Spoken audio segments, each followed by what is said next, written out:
Plusieurs villages du cercle de Koro souffrent du manque d'eau potable.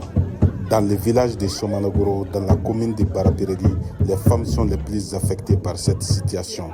Elles parcourent des kilomètres à la recherche de l'eau. Les femmes souffrent de cette pénurie d'eau. Il faut des solutions. Nous utilisons l'eau des mares pendant l'hivernage avec le risque de maladie.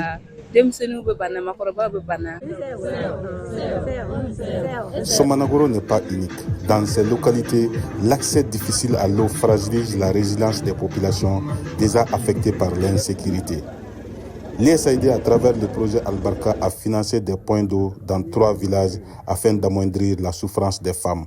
Et cette remise sera faite d'abord au maire qui, à son tour, va remettre les ouvrages officiellement aux communautés. C'est lié aussi pour moi de remercier le projet Albarka, qui est un financement du gouvernement américain à travers l'USAID, qui vise principalement à l'amélioration des conditions de vie des communautés dans les zones touchées par les conflits.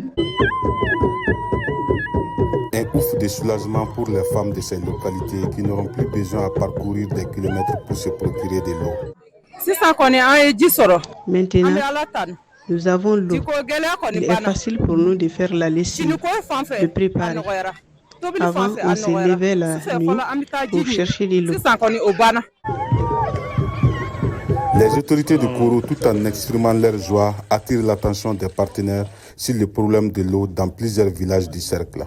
Je suis très content de ces différentes addictions d'eau dans ces 3 villages-là. Vu les nécessités qui se posaient dans ces localités. On parle d'eau, on parle de santé. Sans eau, il n'y a pas de santé. Le projet Albarka est un financement du gouvernement américain qui vise principalement l'amélioration de la sécurité alimentaire et la résilience des communautés dans les zones affectées par les conflits. Tidjani Wedraogo pour VOA Afrique, Koro.